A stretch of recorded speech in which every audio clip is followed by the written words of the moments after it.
Assalamualaikum warahmatullahi wabarakatuh. Jumpa lagi bersama Yantos RW Backpacker Channel, YouTuber milenial.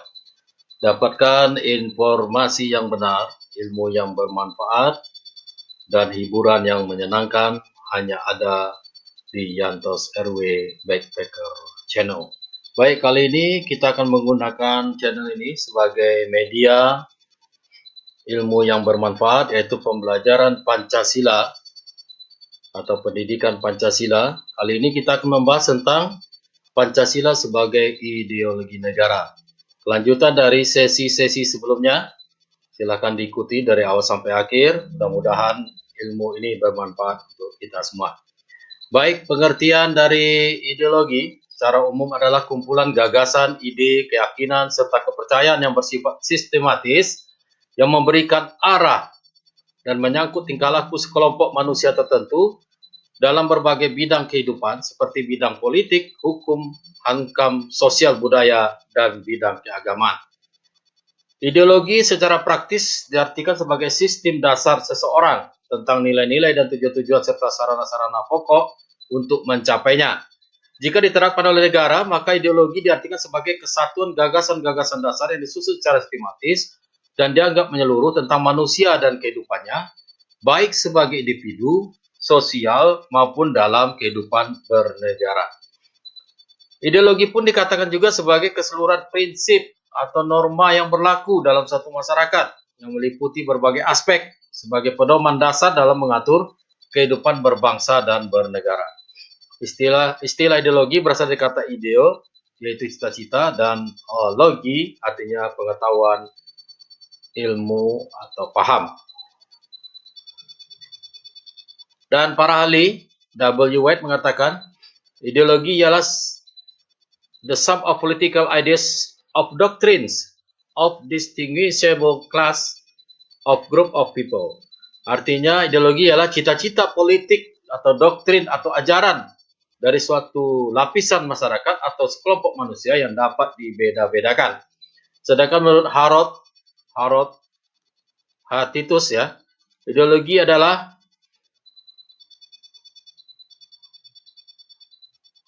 suatu istilah yang dipergunakan untuk sekelompok cita-cita mengenai berbagai macam masalah politik dan ekonomi, serta filsafat sosial yang sering dilaksanakan bagi suatu rencana yang sistematik tentang cita-cita yang dijalankan oleh sekelompok atau lapisan masyarakat.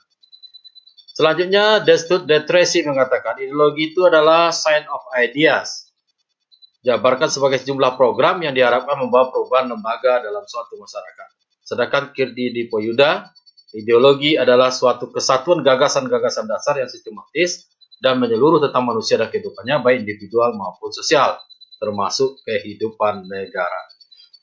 Sedangkan menurut Ali Sariyati, ideologi adalah keyakinan-keyakinan dan gagasan-gagasan yang ditaati oleh suatu kelompok, suatu kelas sosial, suatu bangsa, atau suatu ras tertentu. Sedangkan Sastra Prateja mengatakan ideologi adalah suatu kelompok gagasan atau pemikiran yang berorientasi pada tindakan yang diorganisir menjadi suatu sistem yang teratur. Ideologi umumnya dirumuskan dari pandangan hidup, baik pandangan yang bersumber dari ajaran agama maupun dari falsafah hidup.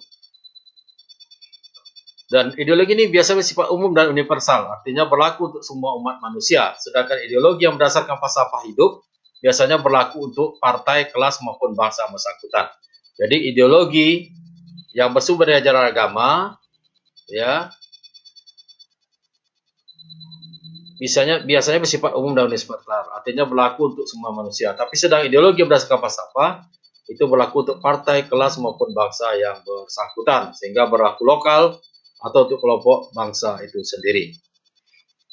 Adapun unsur-unsur dari ideologi menurut Unto Wibisono, yaitu pertama keyakinan. Unsur dari ideologi yaitu keyakinan, yaitu setiap ideologi selalu menunjukkan gagasan vital yang sudah yakini kebenarannya untuk dijadikan dasar dan art strategik bagi tercapainya tujuan yang telah ditentukan. Yang kedua unsurnya adalah mitos, yaitu konsep ideologi selalu memitoskan suatu ajaran yang secara optimal dan pasti, yang menjamin tercapainya suatu tujuan melalui cara-cara yang telah ditentukan. Selanjutnya unsur ideologi selanjutnya adalah loyalitas, yaitu setiap ideologi menuntut keterlibatan optimal atas dasar loyalitas. Selanjutnya unsur-unsur ideologi menurut sastra Pateja. Yang pertama adalah interpretasi, yaitu adanya suatu penafsiran terhadap kenyataan dan realitas. Yang kedua adalah preskripsi, yaitu setiap ideologi membuat seperangkat nilai atau suatu ketentuan moral. Yang ketiga adalah program aksi, yaitu ideologi membuat suatu orientasi pada tindakan. Dengan memperhatikan pengertian dan unsur-unsur ideologi, dapat dikatakan bahwa semua komponen itu adalah pandangan hidup yang sudah disertai dengan cara yang digunakan untuk mencapai tujuan yang dicita-citakan dan sudah menjadi milik kelompok atau bangsa tertentu. Kemudian adanya sekelompok cita-cita mengenai berbagai macam masalah politik dan ekonomi, serta filsafat sosial yang sering dilaksanakan bagi suatu rencana yang sistematis tentang cita-cita yang dijalankan oleh sekelompok atau lapisan masyarakat. Selanjutnya,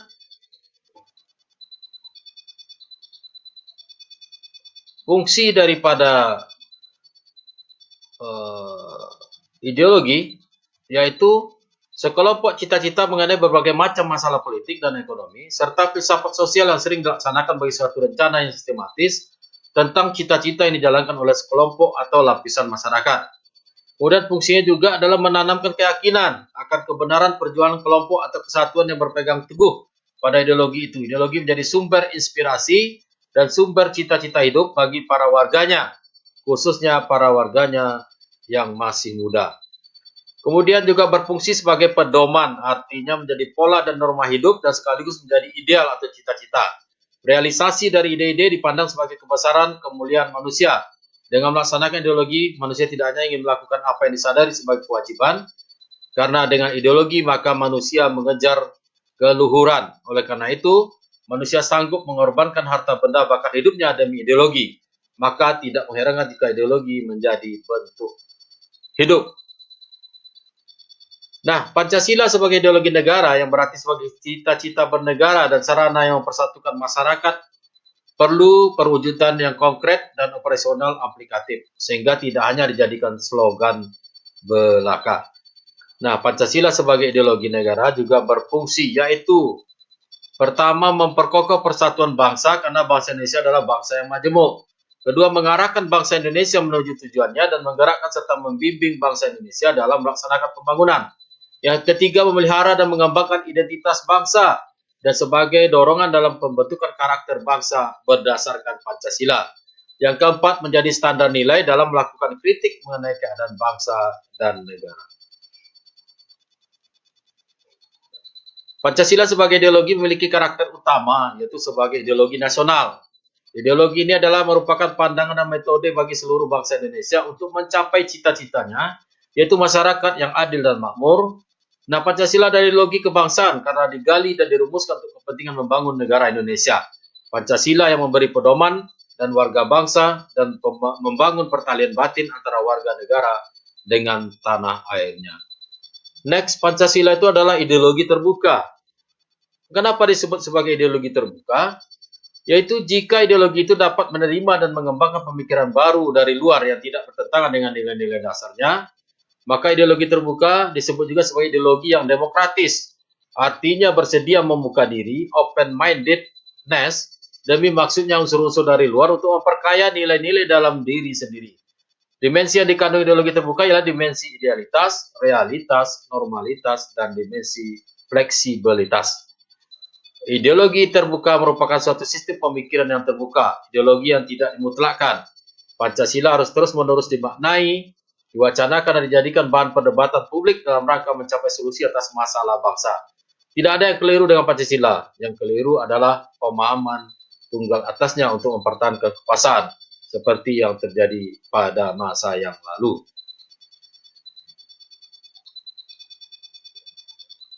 Pancasila merupakan jati diri bangsa.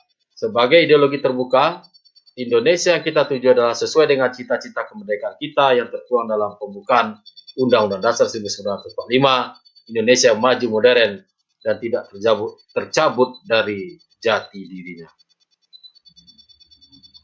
Pancasila dikatakan sebagai filsafat karena Pancasila merupakan hasil perenungan jiwa yang mendalam yang dituangkan dalam suatu sistem. Sila-sila Pancasila yang merupakan sistem filsafat pada hakikat yang merupakan suatu kesatuan organis. Pancasila sebagai ideologi mengandung nilai-nilai yang berakar pada pandangan hidup Apa sih sebenarnya ciri-ciri dari ideologi terbuka? Yang pertama merupakan kekayaan rohani, moral dan budaya masyarakat, bukan keyakinan ideologi sekelompok orang, melainkan hasil musyawarah dari konsensus masyarakat itu sendiri. Yang kedua tidak diciptakan oleh negara, tapi ditemukan dalam masyarakat sendiri, yang milik seluruh rakyat dan bisa digali dan ditemukan dalam kehidupan mereka. Yang ketiga isinya tidak langsung operasional. Setiap generasi baru dapat dan perlu menggali kembali falsafah tersebut dan mencari aplikasinya dalam situasi kekinian mereka.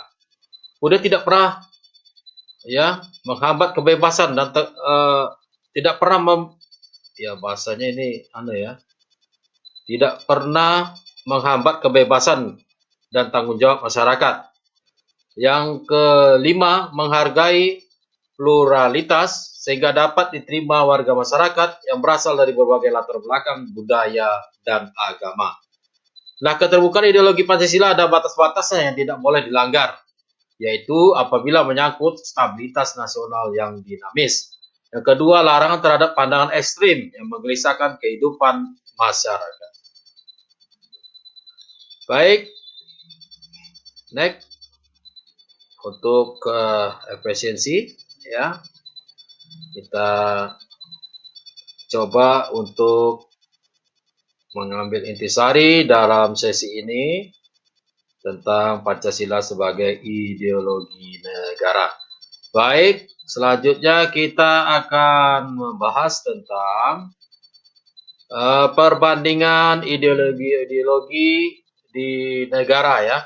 Perbandingan ideologi-ideologi yang ada di negara-negara.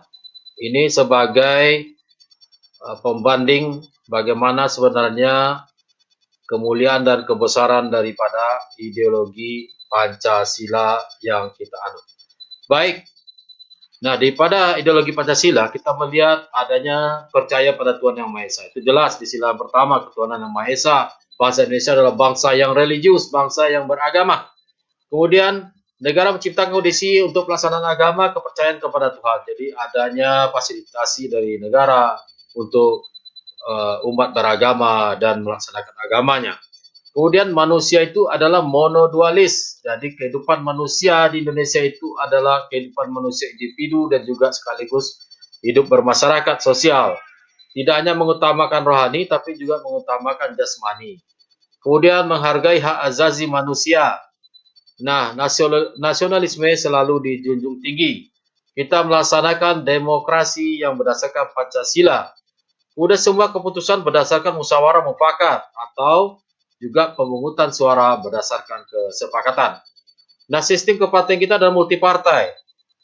Nah, oposisi yang rasional, sebenarnya kita tidak mengenal oposisi ya, tapi ini bahasa umum, tapi adalah yang rasional. Tidak ada dominasi ya, artinya tidak ada dominasi mayoritas dan minoritas. Kemudian, bolehnya terjadi perbedaan pendapat. Kemudian adanya kebebasan pers yang bertanggung jawab.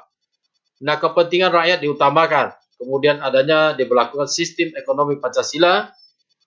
Kemudian perencanaan ekonomi selalu dari atas dan dari bawah. Artinya tidak di doktrin ya, masyarakat juga dibawa untuk ikut andil dalam meningkatkan perekonomiannya. Nah, bagaimana dengan liberalisme? Kita lihat yang sering terjadi adalah sekularisme, artinya memisahkan antara agama dan negara. Di Indonesia, agama juga akan mewarnai kehidupan kita bernegara. Kemudian di liberalisme juga agama adalah urusan masing-masing pribadi ya. Negara tidak ikut campur. Artinya beda dengan di Indonesia. Kalau kita di ideologi Pancasila, negara memfasilitasi sehingga kehidupan beragama dapat berkembang dan tertib dan aman. Kemudian individu yang bebas, ya kebebasan berekspresi ini sangat terkenal di liberal ya. Kebebasan berekspresi, kalau kita adalah kebebasan bertanggung jawab. Kemudian sama, HAM juga dihormati, juga nasionalisme dan internasionalisme ya. Nasionalisme kita sama, tapi internasionalisme juga harus hati-hati. Jika tidak dikembangkan, dia akan menjadi kalau dia tidak berhati-hati menjalankannya, menjadi ekspansionisme ya, bisa menjadi ekspansi ya bagi satu negara ke negara lain. Kemudian demokrasi yang dijalankan adalah demokrasi liberal. Kita adalah demokrasi Pancasila. Kemudian ada pemungutan suara, kita juga ada Baik, pada ideologi liberalisme yaitu melakukan pemungutan suara, ya, hampir sama dengan kita ya, tapi di Indonesia pemungutan suara juga adalah hasil kesepakatan musyawarah mufakat. Selanjutnya beberapa partai atau 2 partai. Kita banyak partai ya, berbeda banyak multi partai. Kemudian oposisi yang bebas. Kita tentu oposisi yang dimaksud di kita adalah kelompok-kelompok yang mencintai kemajuan negara kita, memberikan pendapat dan pandangannya, bukan untuk menjatuhkan pemerintahan. Selanjutnya, di liberalisme itu ada dominasi mayoritas. Nah, ini sangat terkenal sekali, ya, prinsip bahwa mayoritas bisa mengalahkan yang minoritas-minoritas ya. Sementara di kita tidak ada mayoritas-minoritas, semua dirangkum dalam kehidupan berbangsa dan negara. Kemudian ada beda pendapat, ya. Kebebasan berpendapat, malah kebebasan berekspresi di sana ya.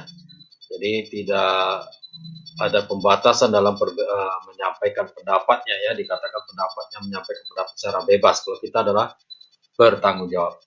Kemudian adanya kebebasan pers. Nah, ini juga dalam rangka kebebasan berekspresi. Kalau di kita tetap adalah kebebasan bertanggung jawab. Kemudian kepentingan mayoritas diutamakan. Nah, ini di Indonesia kita mayoritas dan minoritas sama-sama diutamakan. Kemudian sistem ekonomi campuran antara peranan publik dan swasta ya. Biasanya ekonominya adalah ekonomi bebas ya, pasar. Nah, kemudian ideologi komunisme ya, ini disebut ateisme, artinya tidak mengenal agama, bahkan boleh anti agama. Tapi kita melihat perkembangan sekarang ya, ada beberapa juga negara yang menganut komunisme sudah melakukan kombinasi ya, tapi ajaran dasarnya adalah tidak mengenal agama, bahkan boleh anti agama. Kemudian sama makhluk sosial dan juga makhluk jasmani, tapi tidak makhluk individu ya. Kepentingan individu juga diatur oleh negara. Kemudian HAM sering diabaikan ya, artinya karena negara mengatur segalanya itu sudah jelas bertentangan dengan hak asasi manusia. Nasionalisme ditolak, komunisme internasional. Jadi sering terjadi adalah ekspansi paham komunisme ini. Ya, kenapa disebutkan nasionalisme ditolak? Karena adanya doktrin-doktrin dari penguasa untuk rakyatnya mengikuti apa yang diperintahkan oleh penguasa. Kemudian disebutkan demokrasi rakyat, ya, secara konsepnya ya. Cara aplikasinya tentu penguasa yang menguasai semua pelaksanaan sistem politiknya. Nah, ini dia keputusan di tangan satu partai atau pemerintah ya. Partai dibuat oleh pemerintah, biasanya partai komunis ya, dikuasai oleh pemerintah. Kemudian tidak ada oposisi, otomatis tidak ada oposisi. Kemudian dominasi partai tunggal, tidak ada perbedaan pendapat, penyampaian pendapat ya, semua diatur dari atas, dari penguasa kepada rakyatnya. Tidak ada kebebasan pers ya, kepentingan negara diutamakan ya, jadi segalanya demi kepentingan negara. Sistem ekonomi komunis dan perencanaan ekonomi sepenuhnya dari atas, jadi dari penguasa. Oke, next kita lanjutkan.